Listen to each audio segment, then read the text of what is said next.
Mapan wonten ing sanggar pamujan negari Ngawarta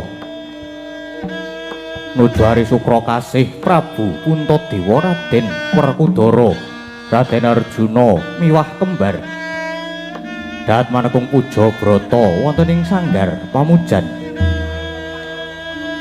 kalenggahan mangke sampun pikantuk sapta hari semedi maladining meminta nugrahaning Jawata labet para Pandhawa dahat mriyatosaken dhateng sedanipun ingkang Rama Prabu Pandhu Dewanata miwah kang Ibu Dewi Madrim ingkang nandhang bebenduning Jawata den papanaken ing Yomaniloka yekti kenceng tekate Sang Pandhu Tanaya tanedya jugar ngeni rasa Brata Semedi Maladining yen to durung antuk Palimarmaning Jawata. Ing jawi pepak andher para garwa, para putra miwah para sentana ingkang nderek misungsung tata rakit saji rep pidhem permanem tanana ingkang bening walang alisik gegodhongan tanebah ingkang kapiyarsa amung kidung para brahmana Wasupitri Sewa Sugata lan para nimpuna kang samya nyengkuyung subrataning para Pandhawa. Pocap Titi wanci sang nata kepareng jugar Yenira Semedi mulani barasa imbal gantya kelawan wara kadang. Dadi mangkono panglucitaning driya ingkang dering kawedharing lisan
tinon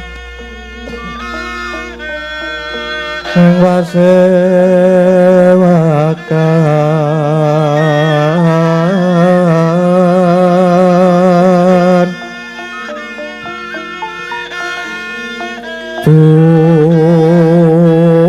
busana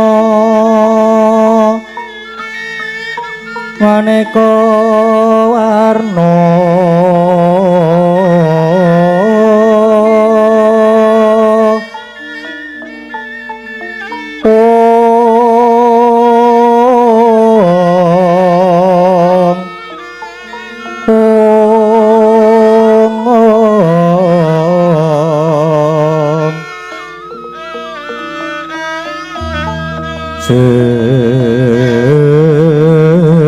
sepak puspiteng Udyono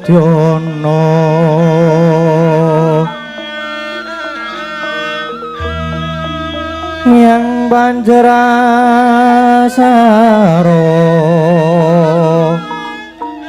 rukma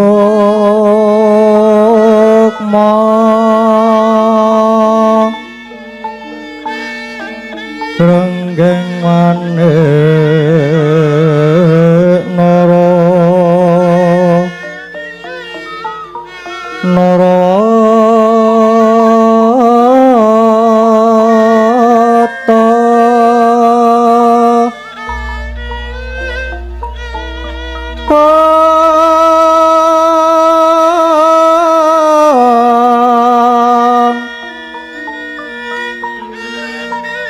Prabanya sumirat Prabanya kang sumirat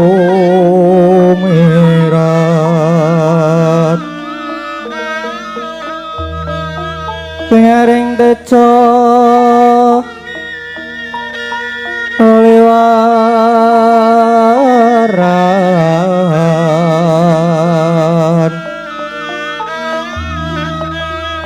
ler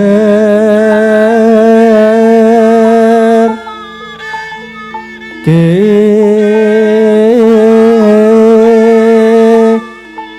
lat sisireng dadek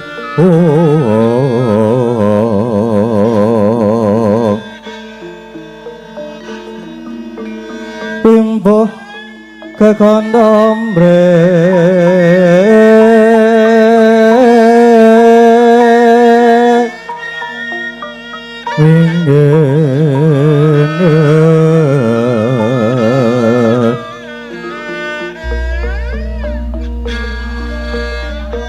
katiuping maruta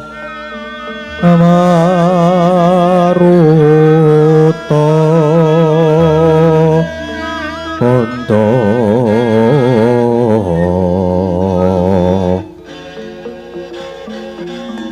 sawaran mangambar kungas ngepeki madyaning pasewakan tandya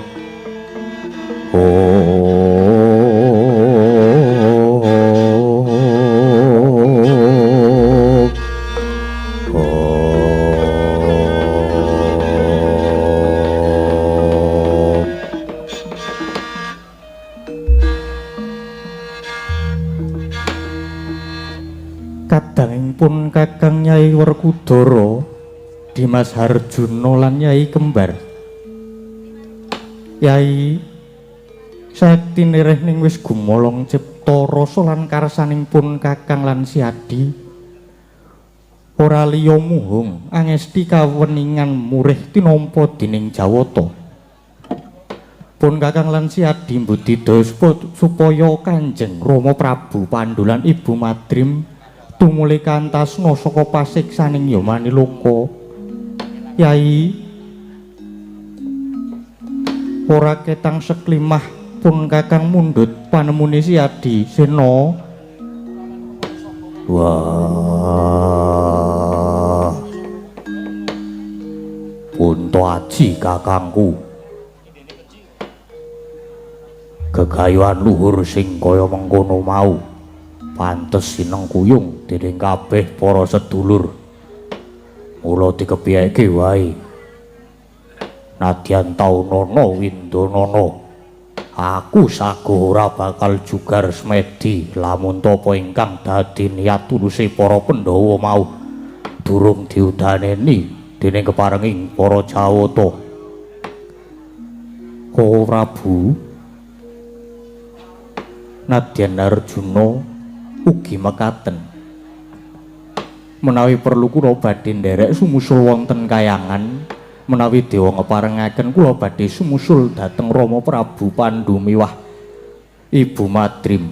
Kowe Prabu. Duh kowe Prabu, nadyan pun kembar namung tansah nderek menapa keparengipun kowe Prabu? Yai, pun kakang nedha nrimo ya kaya mengkono iku Yai. Woing gegulang kalantipan lan bebuden ngelingana pun kakang lan si adi iku sinebut Pandhawa tegese Pandhu lan Hawa. Persasat sarirane Kanjeng Rama ingkang jumeneng ana ing Ngamarta iki.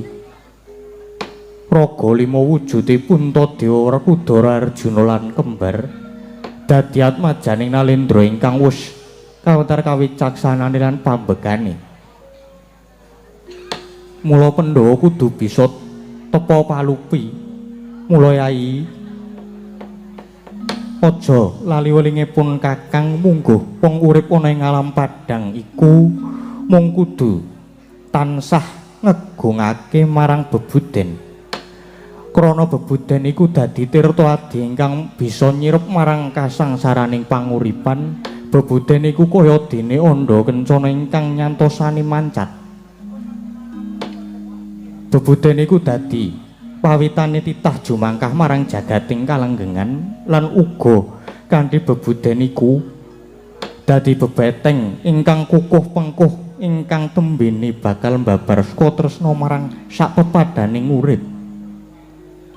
Mergaya bebuden iku dadi wit gedhe kang ngrembuyung bakal bisa awuh daya kawibawan. Mula kang suka iku Yai,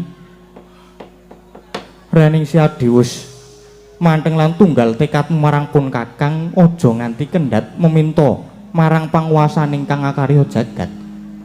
Muga-muga Kanjeng Rama lan Kanjeng Ibu tumuli diapura sakabehing dosa kaluputane lan kapapanaking swarga langgeng Yai.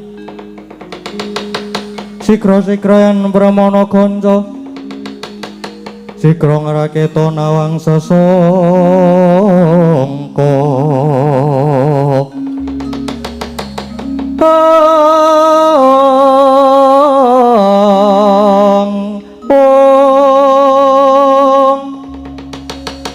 Goyang lenggahing Sri Nalendra ambek marwa sing sang. Katriku mulung mangrempak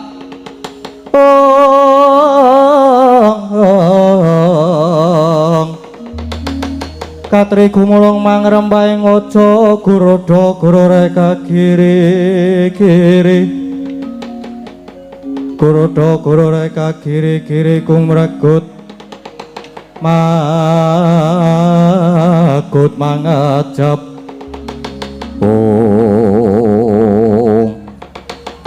Mangkono para Pandhawa wis gumolong ing tekad manunggaling sedya denira badhe nyuwargaken ingkang Rama Prabu Pandhu Dewanata miwah ingkang Ibu Madrim pramila rasa nglajengaken mengsah smedi nanging carita bebasan anglenggahi kanyut pinangka wardu kanyut wong angganten pinangka wardu wong akecoh nyenangu durung abang idodoring mancing ing pertala dadak sakala praptaning Jawata ing suduk paudal-udal.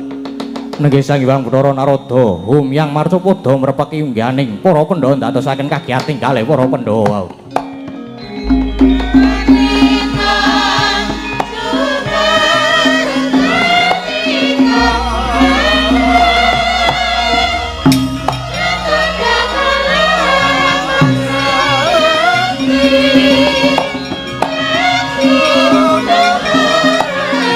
Ah,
Ingkang Puspitorum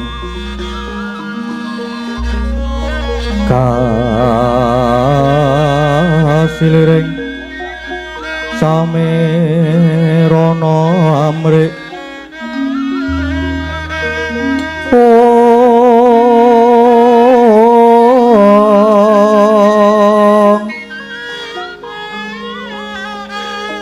sekar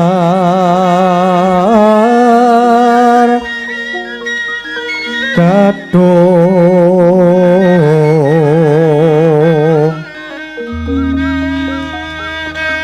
ko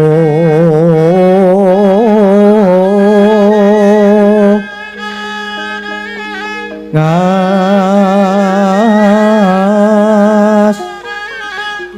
kandanyo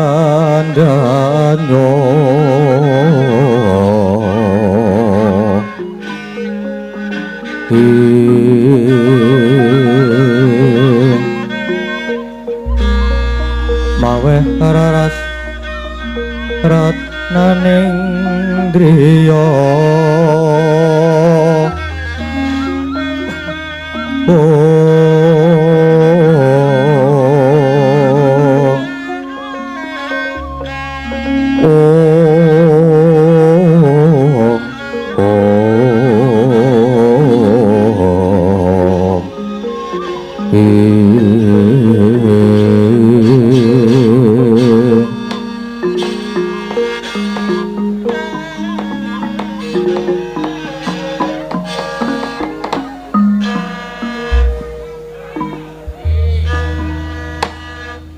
pukulun jimat pepunden kula sarau paduka ingkang wayah pun punta ngaturaken sumengkeming pangabekti mugi kunjuk wonten ngarsa paduka Hyang Adi Pukulun.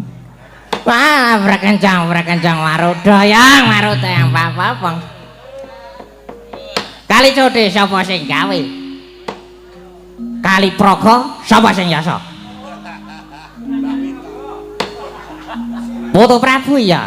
Janang kita aturake pangabekti wis ulun tampa karya bombong penggale ulun. Pangestune ulun bae tampanono. Putu Prabu, kula nuwun inggih. Kapundhing mestaka mugi ndadosna jimat paripih dayanana ing kanugrahan dhateng ingkang wayah. Wah. Rada kakekku. Sarawuhmu kepareng aku ngaturke bekti kulan basaku katur. Ya, Werkudara. Wis ulun tampa ndadekke bombong ing tias ulun. Pangestu ulun wae tumandha marang jeneng kita Werkudara. Yo. Tak pundi dadi jimat. Pukulun Bathara Narada. Ingkang wayah Arjuna ngaturaken sembah pangabekti. Ingkang wayah pun kembar ugi ngaturaken pangabekti Pukulun. Janaka lan kembar wis sak tampa karya gumbiraning manah ulun. Duh Pukulun, kepareng lajeng cumadung dawuh wonten wigatos ing karsa ingkang kados pundi menawi tetela badhe paring pidana agengipun badhe mbanjut dhateng ingkang wayah pun punta. Kula mboten badhe suwaling. Pukulun. Kita aja kado ati kejeron manampa. Kula nyang marcapada lan junjuk ana sanggar pamujanegara Ngamarta iki. Boya nedya paring pidana nanging Persajan wae, kula niki mundi dawuh Adi Pramesti Bathara Guru dene sing surasane kuwi ulun supaya nimbali marang jeneng kita Kaki Puntadewa supaya munggah ing kayangan Jonggreng Saloka bareng marang laku ulun ing dina iki uga. Inggih. Menawi kepareng paduka pukulun mekaten wontenipun kula namung sendika nderek pukulun. Wah, mengko dhisik Nrada kakekku. Janur Gunung Kadingaren guru kakekku kok nimbali mbarep kakangku supaya munggah ing kayangan. Ana wigati apa? Wah, ulun ora ngerti. Ulun boya ngerti. Waton mangkat.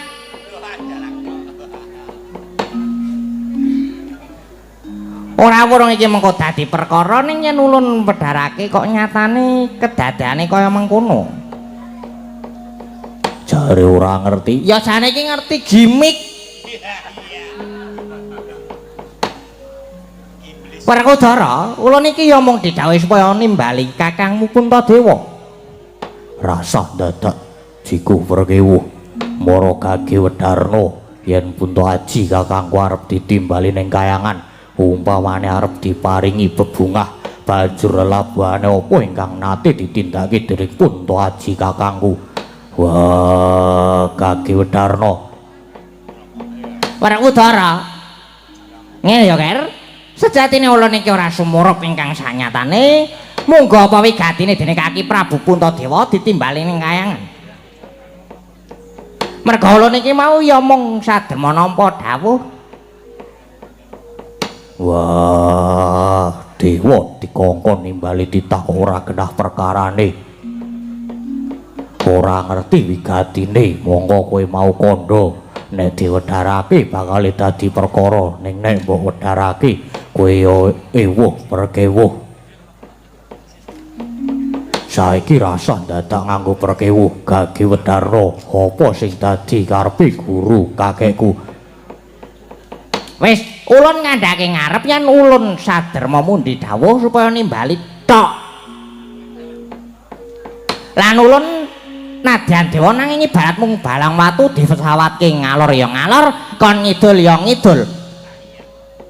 Yen ngono ora ana bedane dewa karo watu. Hus.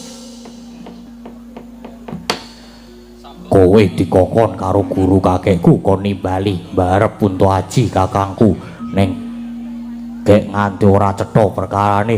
Wah, aja takon dosa. Ah, urung-urung iki. Urung-urung kok kekerasan. Malah ngancam karo dewa kowe ya Werkudara. Ya, ngene ya Sena, satemene ulun ngerti marang kersane Adi Guru nanging ulun mboya kena mblakakake marang jeneng kita. Monggo perkarane lan wigatine mboya kena diwedharke ana kene. Merga mengko Adi Guru dhewe kang bakal medharake. Medharno ning kene perlune kabeh ben ngerti. Wah, lah dalam kencang iki bocah apa ya iki ya? Rambukan kok ya nguyak wae. Ya wis ngene, persajan wae Kaki Puntadewa ditimbali ya merga saka dosa kaluputane ingkang sinandang. Dosa lupute apa? Gage omong apa dosane? Dosa lupute ora liya sepisan nggone Tarak Brata amati raga kena denarani manunggal cipta nganti lirwa marang kaprabone temah gawe daya geter ana ing kayangan nganti gawe menceng pot ugal-ugal.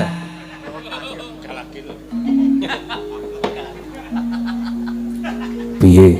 Pot ugal-ugal Galagil. oh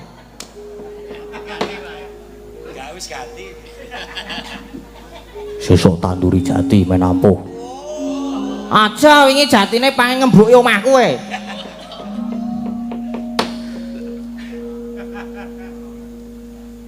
Lah dalah. Wow, ora dewa tak tapuk. Get-gete wong.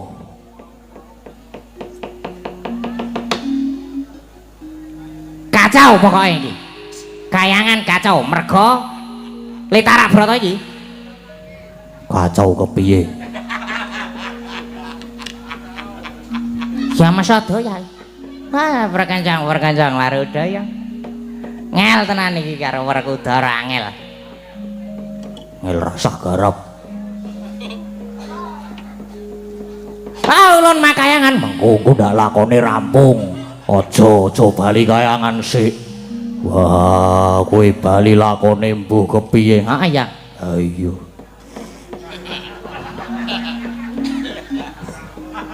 Kaping pindho Daksura patrape si Puntadewa merga wani mapai derajate tataraning para dewa.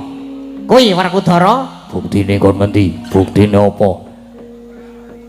madeg jumeneng Nalendra nanging mboyang nganggo makutha, malah nganggo gegelung keling. Mangka ingkang menang nganggo gelung keling iku mung Bathara Darma lan para Wasupitri ingkang wis katarima subratane. Tur jiwane ya Brahmana setengah dewa. Mangka Puntadewa iku jiwane Nalendra ingkang asipat satriya. Lah kuwi dianggep Daksura patrape. Wah, biyen-biyen do ewuh apa? Nalika Puntahaji dadi ratu ngrenggani negara Ngamarta, kajeke dewa ingkang nekseni nanging napa? Saiki ngungkih perkara iki biyen ewuh apa? Wah, kok saiki lagi diundha mono? Kang mengkene ketok nek nerada kakekku mung golek-golek perkara, kowe mung golek-golek salahe kakangku. Wah, yu bloko wae jane wiwit nerada kakekku mau rawuh. Aku wis cubriya Puntahaji ditimbali ning kayangan merga dianggep luput. Ning lupute apa ya ora cetha. Nek lupute cetha sak karepmu arep dipidana. Nanging yen mung arep digolek-golekke lupute, wah aku sing ora trima. Lan aku tak takon, umpama Puntahaji kakangku arep dipidana, banjur apa pidanane? Marga saka gedhening kalumputan Puntadewa, saka kepareng Adi Guru bakal dipidana lan tanpa beda. Kaya Sudarmamu bakal dicemplunge Yomani Loka.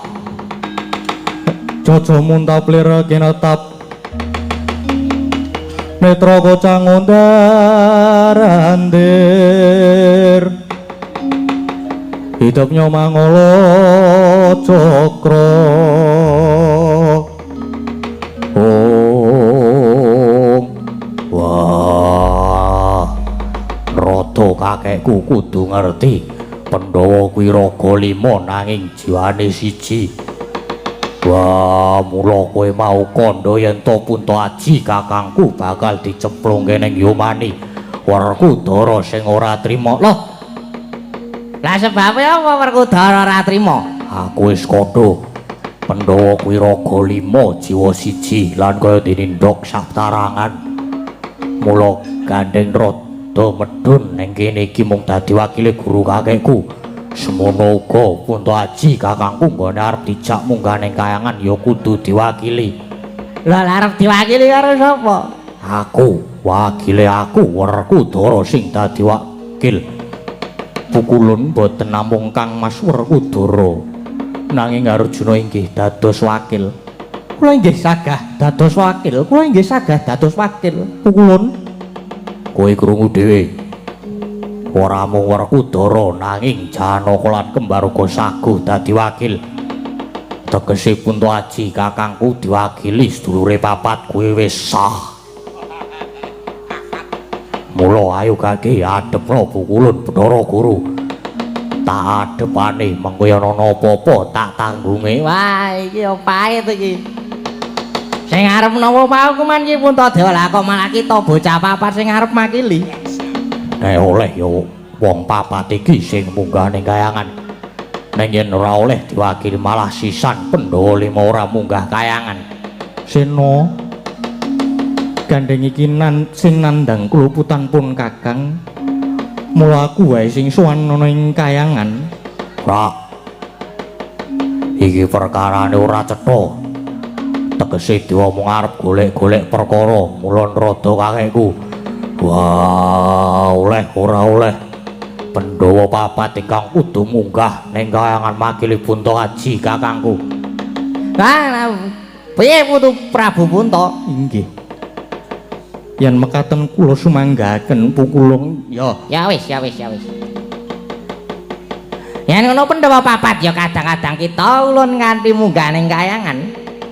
Dadi wakil kita babar pisan ulun minta pamit ya, Nger. Nedya makayangan maneh nganti kadang kita papat. Nggih pukulun. Sembah kula miring jengkar paduka. Ya Werkudara genggal pamit. Wah, Punta Aji kakangku. Aku njaluk pamit munggah ning kayangan dadi wakilmu. Ya Di Surtiti ngati-ati. Aja ninggal duga lan prayoga Koko Prabu. Kula nyuwun pamit. Kula inggih nyuwun pamit Koko Prabu. Kula inggih nyuwun pamit Koko Prabu, adikku Di sing padha praitna ngati-ati ya adikku kabeh wae.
Sampun bidal Pandhawa sekawan lampah panglimunan umiring Bathara Narada.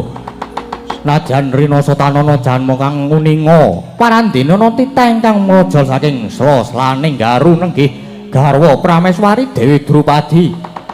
Sawetawis Sang Dewi Drupadi nadyan lamat-lamat mireng pirembaganing para Pandhawa bilih sedya den banjut Dewa Mila Sang Dewi sigra manjing sanggar palanggatan ngrungkepi pepadaning Sang Nata sarwi anange sesengguhan kaulas harsa anggung taruna. Koko Prabu.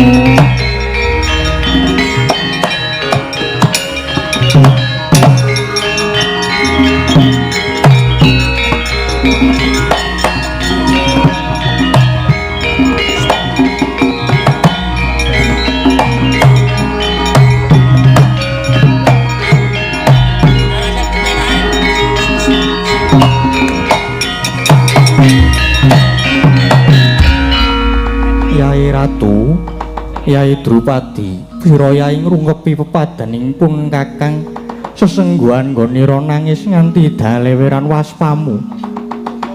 Kena ngapa solah selagamu semurengu? Apa kleru tumindakipun kakang mara gage matura napa Yai Ratu? Sinuwun astunipun paduka menika nalendra ingkang titing pamawas luhur bebutenipun nanging menapa paduka boten nenget menawi kalungguhan kawibawan paduka menika inggih awit saking setya bektine miwah panginyeng kuyungipun para kadang paduka Pandhawa sinuwun kasetyanipun kadang paduka ngantepi jiwa kasatriyanipun ngantos ing mangke lila legawa pinanjut ing dewa. Pinangka korban kaluhuran paduka anggenipun tansah ngeman dhateng sederek sepuh. Lajeng menapa pedahipun paduka nyokro atimbau denda menawi boten tinenggan dening para kadang Pandhawa. Menawi boten tinenggan dening para kadang Pandhawa ateges anggen paduka ngenyam kamukten tuwin nglenggahi kawibawan punika anca-ancik dhateng kasangsananing para kadang Pandhawa sinuwun.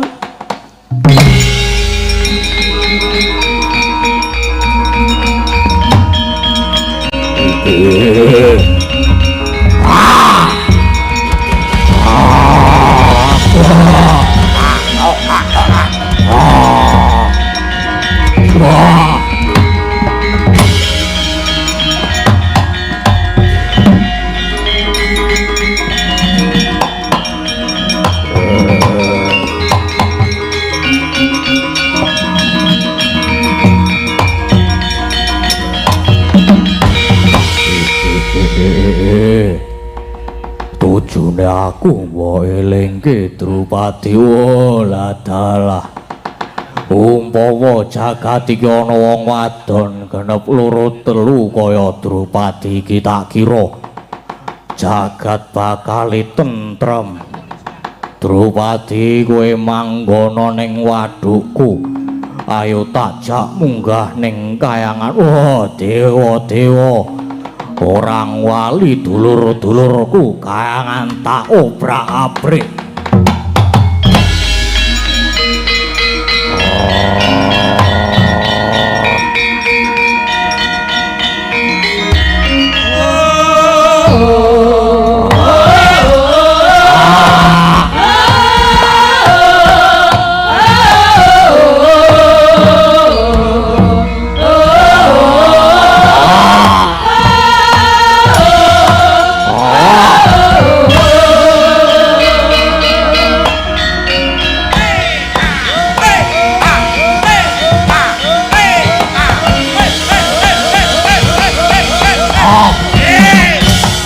Waduh.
Susah bersama kami warga lara. Kreativitas kami jikalau kurang penerimaan. Mari berdendang ya kawan, mari bernyanyi, mari berjoget ya kawan, bersukaria. Hilangkan rasa susah bersama kami warga lara. Kreativitas kami jikalau kurang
Ya ampun esuk-esuk ngetokke buta gedhe.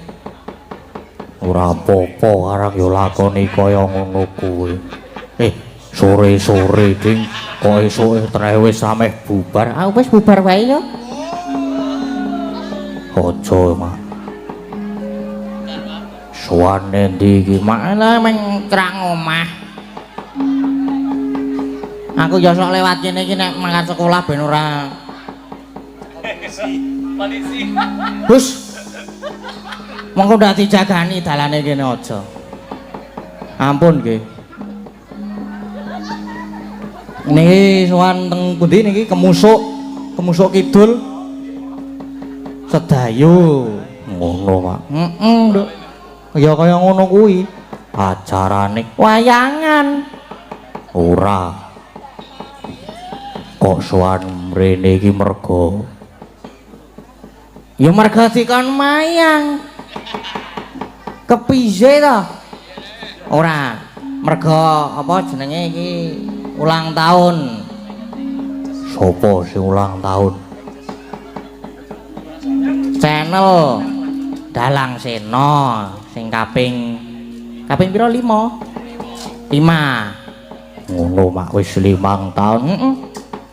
Wis 5 tahun channel Dalang Sena streaming iki madeg.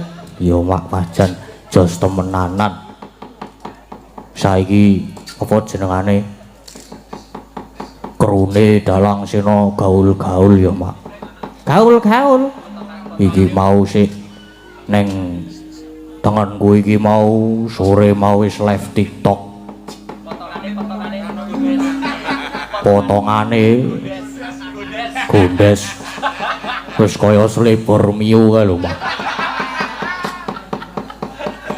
Ya ora kaya kuwi mulet. Mulet ki apa? Potongan, mulet iki yang mulet pasti kesantet kae lho. Kepelet, Pak. Iki apa jenenge iki ya dihadiri oleh bintang tamu idolaku selamanya, Mbak Mimin dan Mbak Apri. Nek sing sitoke iki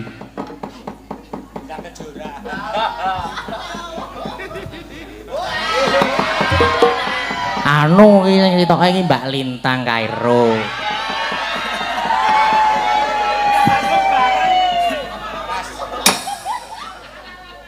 oh saka Kediri ado-ado ya, Mak. Ngado-ado lho iki. Bubur apa? Apa es buah?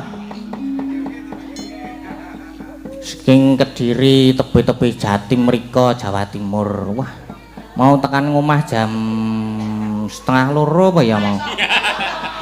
Jelas.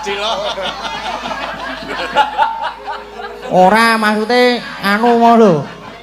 Tekan kene iki mau jam kok 1:30 kawanen neh. Gamelane rung dusunge mau 1:30 iki. Mau tekan kene iki jam pira ya? Mau jam 6:30 iki aku dandan. 7:30. Oh jam 8 mau TV berarti. Dicari ora. Kowe lah tak dadani sih. Apane? Ya aku dhewe maksude iki. Ayo saiki nganu sik, Mak. Apa jenengane? Wis bae sopo kae. Ayo kae sing ngrebab ki kae. Aku dolan ning omahe iki kok Ding. Sesuk Lintang nonton lho, Ding. Aku ya apa iya Ya ngono kuwi. Lah kok jebulane temenanan. Pokal gawene Om Kiswan, kok nek ana apa-apa le tekan kene iki nganggo transport lho, Om. Wis kuwi tanggungane Om Kiswan. Aku ora melu-melu. sesuk tak terke anu gampang. Mobil aku tak supiri wis, nganggur aku ki.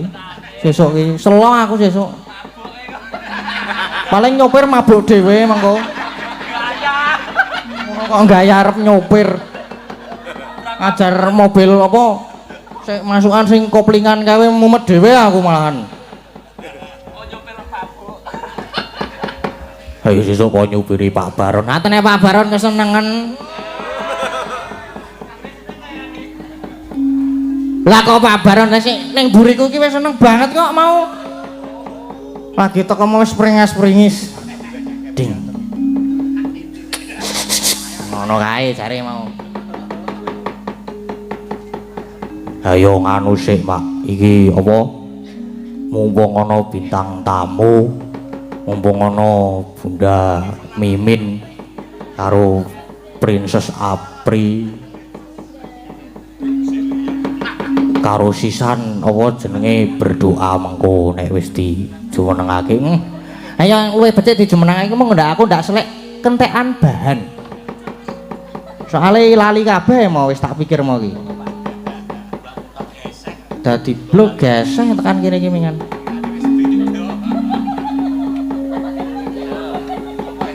Pun monggo Bunda Mimin Princess Apli karo aturi jumeneng kanca-kanca nyuwun spotipun nderek spote ajeng napa monggo.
Sugeng dalu, Mbak Libu Masangi. Sugeng dalu Mbak Apri. Sugeng dalu nak lanang. Sugeng dalu. Ya ampun, kangen aku. Kangen karo Pak De. Heeh. Karo Bunda. Bunda. Yo nyatane lho. Aktole Gading ki jaman disupetke yo njaluke ditanggapke aku lho campur sari. Satu kebanyakan Pak Mantep kan yo aku ditanggapke Mamah Mimin ngono. Oh iya. Dadi pas Dek Gading tetakan, pengen ditanggapke sing padha-padha ditetakke ngono lho. Kan dhisik tetakan ya. Nyatane yo terus bocah yo dadi saiki kersa ndalang. Wis mergo ndelok campur sari ning joget-joget dijotosi wong kuwi lho. kan joget kok dijotosi wong iki kepiye. Lah do kaget kok. Loh, iki kan nggih dalam rangkaian ulang tahun kelima Dalang Seno Channel. Kelingan 5 tahun kepungkur sing ulang tahun pertama ning nek kleru ning anu nggone mburine Mas Hadi ning Brintik nggih. Iya, adewe dandan lanang. Oh, dandan lanang. Kaki akon teko to, Mbak nek dahar niki lanang kok, Mbak. Kan ya Mas. Ya apa niki iwak babi ngono iki. Niki iwak babi, mboten Mas. Niki iwak sapi kula mboten kolesterol niki iwak pitik ngono. Mboten lah kulinane mangan apa? Mangan bojone kancane. Terus bar aku ngomong kan karepku jenenge aku dagelan kan ya guyon to. Jenenge aku dagelan guyon to. Lah kok ditanduki kanca-kanca warga larasi tenanan. Bar ku langsung do DM aku WA aku langsung ngono kuwi. Mungkin dhisik dhewe sing ngrebab. Lah nggih, Siapa? Mas Keswan Nah, iki. dhisik dhewe nek kuwi. Kula nyantek niat kula kan jenenge dagelan kan guyon. Kok kanca-kanca nanggepine serius. Dek kabeh dodekan gek piye kon aku nyanyi Pak Geter engko sijine Pak Tusio loro ati aku lha. Wah yen pambudi to. Mung agak awal-awal derek Dalang Seno kok arep ndadekke Darda aja nganti piye carane men yo rukun kula ngoten iki. Bangsa kowe iki kok kaya enak-enak ngono. Bar ki mula kanca-kanca Dalang Seno ki kanca-kanca warga lar ki nomere kanca Wiyaga ora ono sing tak simpen. Pomone sing tak simpen ki mergo pekewuh karo bojone pomone kaya Mas Keswan tak simpen mergo pekewuh karo Mbak Ayu. Simpenen Mbak nek ngubungi aku ra iso engko ngebel Pakne. Ning nek liyane ora tak simpen aku njogo. Iman banget awakku. Karirku sudah menanjak. Heeh to. Hancur mun mergo kaya ngono antar pertemanan. Alah, Iki, telek. soalnya nyen sewu nyen pirsa piyambak. Nggih. Sing jenenge Mimin Pak Seno. Syukur. Cek. Ora wis muni. Guyonan kula meteng Sukino niku ikonik sekali to itu. Nggih. Sampai saat ini Mbak Mimin Sukino udah umur berapa? Sukino udah umur berapa? Oh. Ngantene sing ngilimi cawet bayi, nek sing ngoten niku lah. Aku tak nggo dhewe kok ira muat aku ya. Sukino ora lahir-lahir mah gur nemplek ae ra. Lah niki lho Sukino pun lahir. Wah. Nek ikonik sekali dados Iya. memang ngono ki kadang kala spontanitas yang luar biasa sing iso ditampa halayak. Lah menika isoe dengan berjalannya waktu. Arpa kadang kala dirangke-rangke kaya ngapa sedemikian rupa mesti dadi ning kadang kala spontanitas menika justru maca iso ketampa lah. Kuwi sing kudu diudi panjenengan sebagai dalang muda iso ngulir budi kabisane dhewe tetep jangan berpuas diri tetep iso dadi dalang sing keterima dalang sing diterima masyarakat sukses panjenengan sehat kalian gelang seno ugi melinge bunda ya ngono bunda kan rasa nunggoni terusan melalang buana terus Nggih Bunda nggih. Jawa Timur wis tak jajah mula lintang Kairo rene iki mergo kono tak jajah Lintang kira ya calon mantumu. nek ardo ngerti nom-nomanku jaman rum remuk ya kaya lintang ngono kuwi Apane? debles menik-menik ngono ki Kowe sak benik kaya lintang kowe lahir kok wungkal kok arep kaya lintang. Berarti kira-kira 1199 lanjut ora 1112. lho mergo panjenengan ngerti aku nyen pirsa aku wis akhir dewasa ora pas lagi merempul-merempul iki ora Alah kowe karo pedete lho dadi jana pedet kok mbok ra ngono kuwi. Kok nyepelek Sing penting dalang seno tetep Jaya selalu. Rembaka Rembaka. Bawana tetep guyub rukun salaminya Amin. Nah, Warga Lara sugi. ana Mugi-mugi sansaya solid. heeh Tansah ngrembaka. Heeh. Ketuane apa ganti ya, Lek? Sapa? Apa Pak Ibut ya ketuane?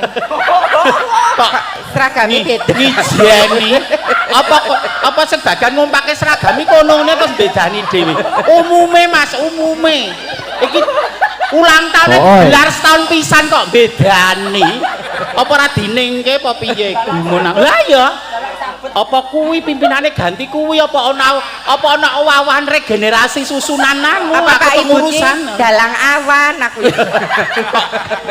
kok dalang awan kok nyepelekke ya ora jenenge iki mau mbok menawa kesupen saking kokian ayahan to Mas ora disengaja kok ketelisut Vera Payu piye Lho iki iso nggo ngobati rasa kangen dhewe kalian rencang-rencang warga Laras, Jalang Seno kalian ibu-ibu pesinden lho. pas kemarin Dedek anu agak gak enak badan sedikit karena schedule-nya yang teramat sangat padat itu ya konco-konco support doanya pun Mbak Mimin harus sehat Ya ampun harus sehat. Aku ki ya iso. Kowe iki aja mental-mental iki nyawa balene kok mental. Oh nek aku ketularan. Walah. Ki Dek Lintang ya kersa rawuh. Saking Kediri. Lho dhisik cilik saiki ya wis wayu. Dhisik nek ngomong ngene iki iya kakak saiki sahayune kaya ngono lah Apa nurun kowe ya kowe kan nek ngomong ya ngono kuwi. piye Iya, Kakak. Mbak Tatin Dik. nyawang lintang apa aku tak mari ya pri pupung rung kasep Mari lek apa lah kowe iki lara apa? maksudnya ndang dadi pulih ngono lho maksudnya pupung rung kasep selak ketuan Apa anu sik wae. Dinggo terapi karo Bu Prastiwi sik. karo Mbok Tatin karo apa Mbak Prastiwi engko mah hiburane ger kerokan nggih bakunipun derek pemuji ngrembaka Jayeng Bawana tetep solid tetep guyub rukun amargi ya nek masalah golek pangan ki 1000 dalan-dalan rezekine ning rukun menika ingkang dadosaken tetep paribasan wong urip ki rasane ayem ya Jas Iya.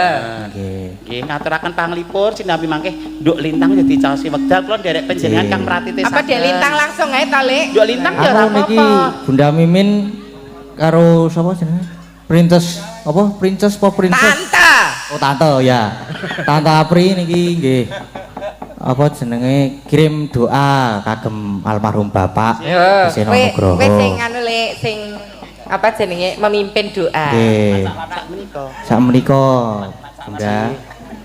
Khususon Ki Seno Nugroho Al-Fatihah.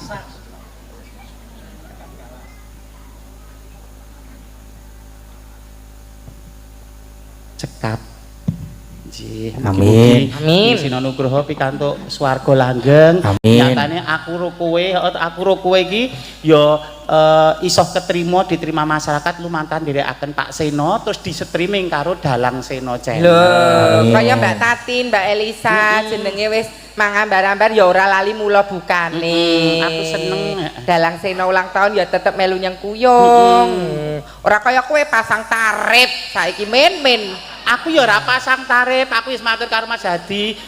Budhe Mimin nyuwun tulung njenengan ulang tahun Dalang Seno nggih. Ngaturi pinten kula ya ora iso kemecap nih nggih. Biasane daerah anu Sedayu niku 12 juta. Aku ya gur ngono to. Aku nek ra isine gur nyeritake ya to daerah mriki 12 juta perkara kok dikai 14 ya ora masalah. Oh. Lah kono nyuwun lho wong takoni wajibe ra dijawab to Mbak apa enggak tahu aku enggak tahu enggak tahu emangnya Tatin enggak tahu jadi nek wong takoni wajibe dijawab Pira biasane nek lokalan nyuwun tulung ngeten nggih 12 aku ngono kuwi nyuwun tulung ya nyuwun tulung 12 juta engko mulih kowe digawani cireng lho apa banci koreng bener aku malah sebenarnya sembuh awakku sik urung perawatan kok Mbak kok sik ora masalah pada keladen tukang Hak ayo mangap hak ngelak ora garek mimi nenen makembel bujana kaya nganten ngono kae lho hati-hati nggih Mas iki yo kecoba seniman yo Pak Guru sukses karirnya, sukses rumah tangganya, bagya mulya. Ya Pak Ustad. Aku saiki wedi nyerak Mas Solikin. Napa? Kok nek diasinke malah. Nggih, monggo. Sembah nuwun Mas Solikin. Nggih. Saiki kari hiburan. Hiburan. Iki ya dina iki ana acara lho, Cus. Apa? Oh iya, iki barengi supite anakku lanang Lano. Putrane Mas Agus. Nah, soleh ya Le, pinter sekolahe. Kek ndang mari digunakake apa mestine aja kaya bapakmu. Bapakmu ya digunakake mesti apa mestine. Oh alah. Mas Agus ki biasa bojone kok ayu, anake ya apik ya. Ya jenenge jodoh gak jodoh. Oh alah. Agus meresahkan kok tau. Sehat selalu soleh. Iki dek anu ya, Dek Lintang lho. Dek Lintang nggih. Engko nek nyamang aku tok ndak juarai. Monggo Mbak Lintang. Ayo sayangku. Nganggo spot apa? Disepoti. Disepoti dong. Ya, Spot kok sing gumyak anu ya. sing Yang buka rodok sepot. gumyak. Yang romantis ya apa wae. Yo, ayo sing romantis yo.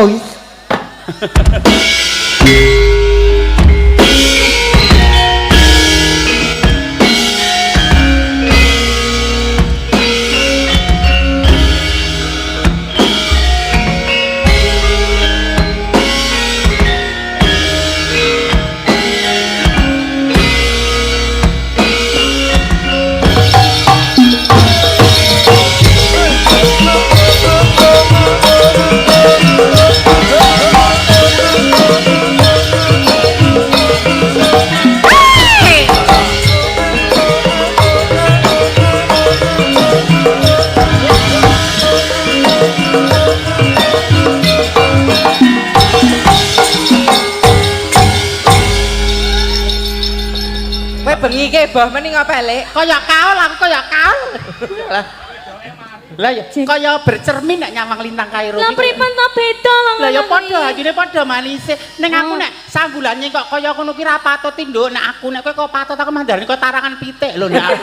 Lah kowe nek sanggulan kaya Karepku rambutku ya tak ngenekke tok. Maksude nggo nutupi ya ta bathukku sing lengar. mbak kei belan ngono to. Heeh, karepku ya tak belan kok Lintang. Lah ndasmu malah kaya bentet ngono ya Lek. Jan batuke salah pangan ya, Mbak. Mula tetap jadi diri sendiri Nah. sama apa ya nak ya. Iya. Punya ciri khasnya masing-masing. Lah oke cirine Ayo, karo kasih. myself. Dek Lintang sakniki kelas pinten? Sekarang kelas 1 SMA. Oh, sakit Berarti dewasa. berapa? 16 tahun. Ya, 15 Mas. 15 tahun. Iya. Dek Gading pinten, Dek? Kula 18 tahun. Iya, selamat malam Mas Gading. Selamat malam Mbak Lintang. Ya. Alah, iki apa anu ya? Dalam. Le, apa Mas Gading ki ngajak balen kowe, Nduk? Yang ya Dek wingi. Ngejak balen? Enggak. Piye? Ya aku disuruh diajak ke sini katanya kangen ngono lho. Oh, Iya. Lah dalah. Wis urusane wong enom iki wis wong. Urus. Mboten. Yuk, kaum menua diam ya ini. Ini band Gen Z. Iki Ini sing band heboh Gen Z. kaum menua. Kaum menua lerem ra. Sing heboh kaum menua. Kowe zaman nom-nomane ra tau nglakoni ngene kok kowe kenalan pisan kok diblucukke ning nggon galengan kok. Lah ngono Lah ya kuwi. aku ra mengalami fase kaya Lintang urung ra mengalami. Saking ayuku kok wong serak ronto kok, serak ronto. Mbok kelingan dhisik panuthok kok le senengane. Iki Aduh, bosok. sia-sia toh, Mbak. Ayu Mbak Yu. Dek Lintang Dalam. kesini Nggih. sama Bapak Ibu. Nggih, kalih Bapak Ibu. Apa sih sanar tembungan ya iki kok? Yo. Maksudnya ngene lho, nembung ki maksudnya ngene lho. Mbok menawa sok kuliah ning Jogja. Iya. Lah, ra iso. Begitu. Heeh, nggih to nembung, heeh to Nggih, nembung lah. nggih, besok mau kuliah ning di Jogja Jogja. dosane Bu Agnes kan karo titip, nggih to, karo bacan ngono lho. Yo lah dalah. Nanti bisa Bu aja pensiun sik ya, Bu. Lah ngapa? Mau ndak ora situ. nanti bisa satu kuliah sama Mas Dalang. Lah nggih. Kok jreng ya. Mbak Cobi, Dek Lintang Nggih. nyerak Mas Gading salaman. Ngerti lah nggih, heeh. Salim Mas Gading, Mas Gading. Mas Gading. Inggih. Selamat Ya ampun, malam. selamat malam. Gimana kabarnya Mas Baik-baik Gading? saja. Alhamdulillah. Iya, baik-baik saja. Mas Gading nggak kangen aku? Wah, kangen sekali. Ya ampun. Iya. Abang selamat malam. Abang. Malam abang. Abang kok anu euforiane kok beda ya karo sing nom-nom ki. Lah kowe medeni apa? Lah ya kok abang lho kok Oke, nek chemistry-ne lho piye wi? respone kok kaya ora ono ora kaya Gading karo Mas chemistry-ne Gading kan lho coba responnya- balenono. Iya, selamat malam Selamat Mas malam Gading. juga Mbak Lintang. Good night Mas Gading. Good Kowe iki night. suaramu aja bindeng mah kaya banci ning bangjo. Apa? Lah nek bindeng, abang. Abang. Lho beda ya awurane lah. Ya beda. Mosok nyamang wong ayu kudune kagum kok malah mungkuk-mungkuk.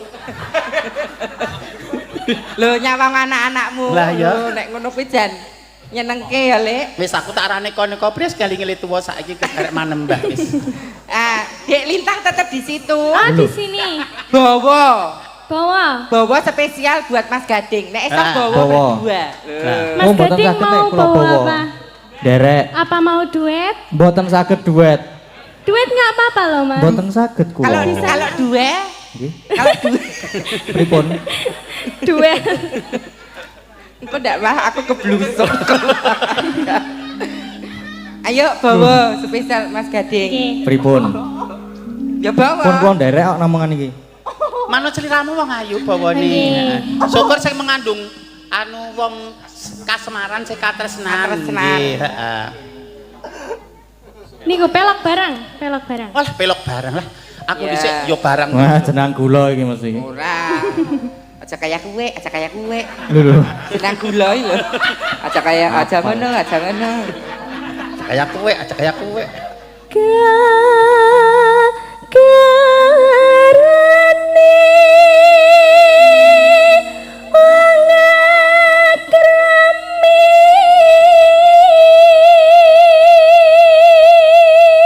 Ya ampun.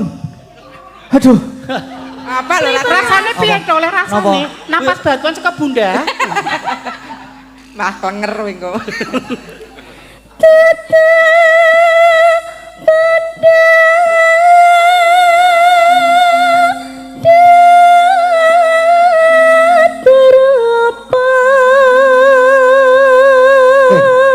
Tangannya Mas.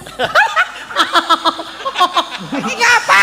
Kok malah kaya titik memet iki? kahanane sanding kotak iki kok ngopo? Lah nek apa jempol lho. Aku bisa ngomong anu sing bulan geger ngono aku ora karo-karuan lho, Mas. An pikiranku wis traveling tekan ngendi-endi lho. Ayo nak. Omong ati pawi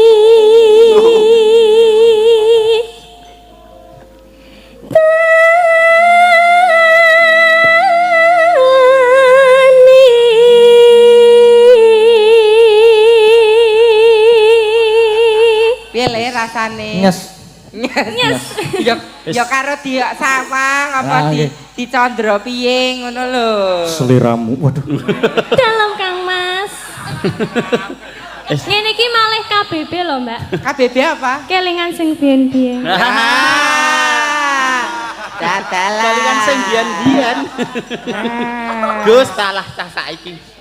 Kowe ya KBB to? Apa? Kelingan sing biyen-biyen ning bak truk. Kelingan zaman sekolah ning Pamulangan iki lho kok ning Batrek. Lah kan kowe kelirah disampirke ning bak truk kok. Kaya belajar kok no. Anatomi. Ayo sayang.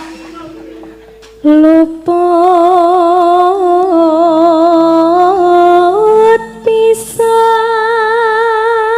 pisan kena pisan Seliramu ora tau luput, Yai. mila Kang Mas Hai. yen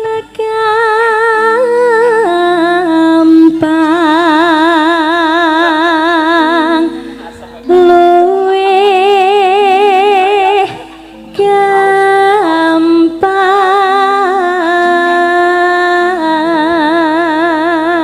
Apa?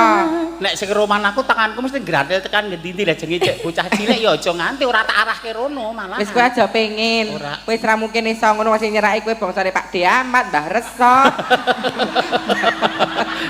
Aku ya lah ya angger ketemu liyane nyritake putune gur glegeken wis ora ana cerita Lah liyane. iya. yen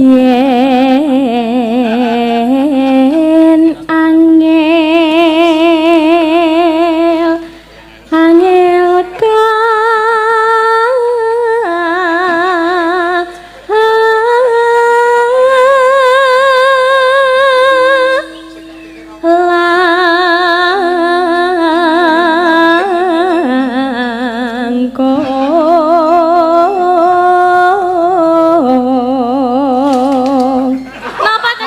Ngopo ya, Bunda?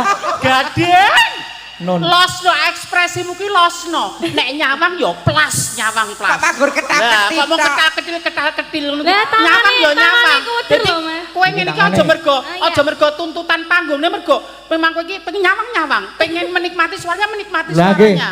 Nggih. Ngono lho, dadi tenan rasa wong ketal-ketil katene lek ngajari mamah kae ora tak gunakake to. Wah, Aduh Mama. kowe ngajari nganggo ngrangkul barang ya kae mah ya. Mamah apa? Mamah kok gogoh wedi kok. Ayo nak bacot nak.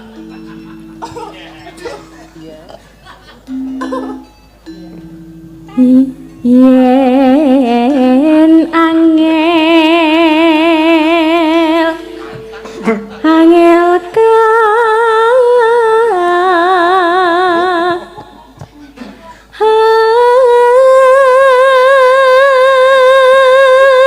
Le mbok pikir ki apa ta Le? Nika lho.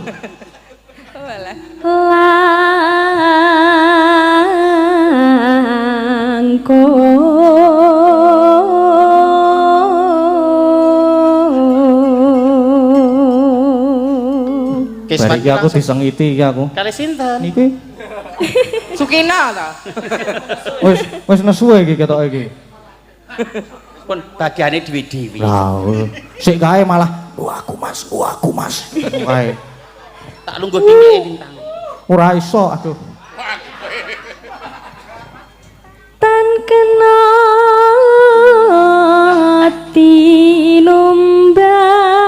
tinumbas harta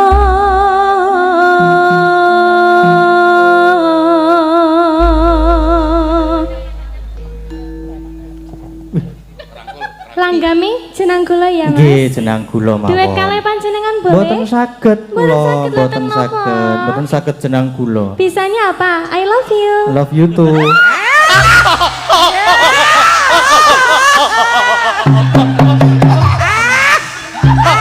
Kok piye kata ya, Lek? Aku golekno guling, Jon. Apa bocah kelet. Ayo karo jumeneng ra apa-apa, Nduk, karo lenggah ya nderek. Nggih. Nggih. Nek kene kena nek kono nek nyaman ning kono ya ora apa-apa. Iya. Aku tak ndek kene ya. Oh iya. Sampai engko. Ora apa-apa. Wis, warga laras ra bakar kepaten obor sinden. Ah, jan ayu alus suarane apik kaya aku. Elek.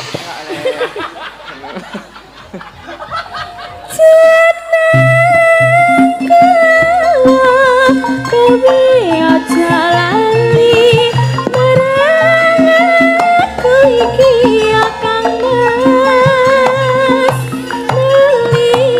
nalikane nandang susah sapa sing ngancani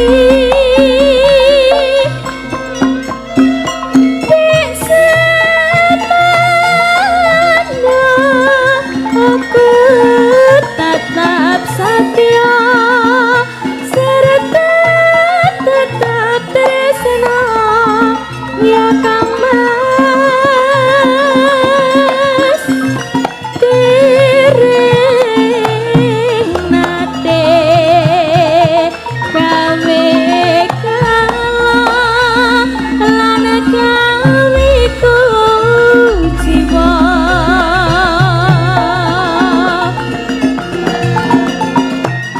ning saiki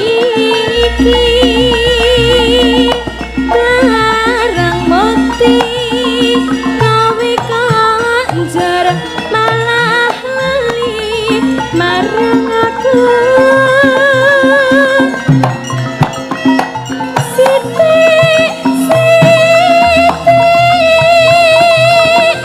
mesti naso terus ngajak aku jangan aja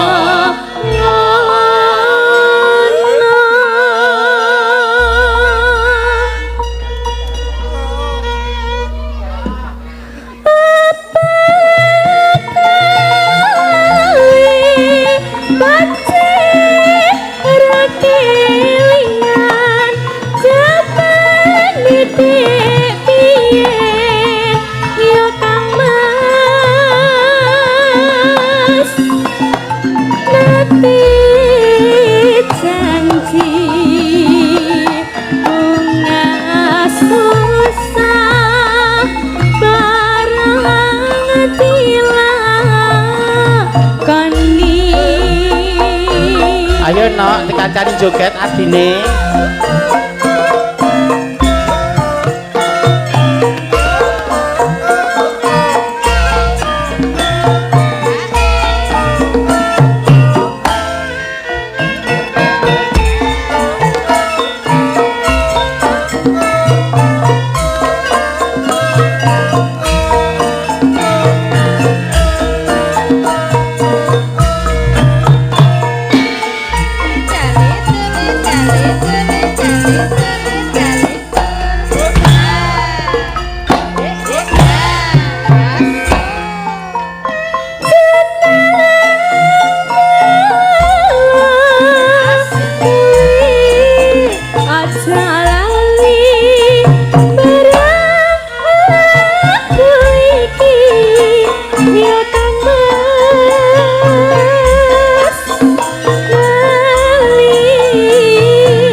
jiwa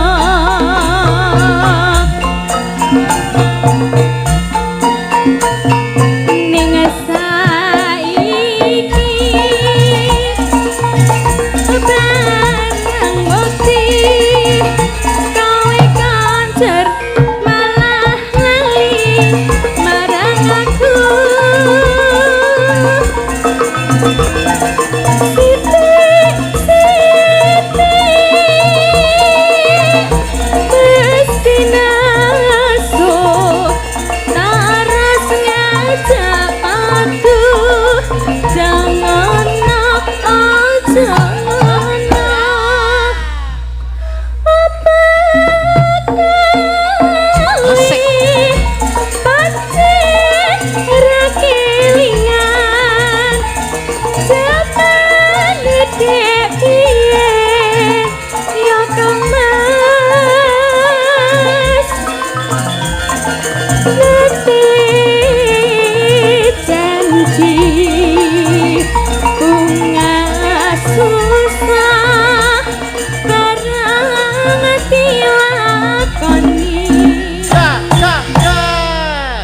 Sembah nuwun wong ayu.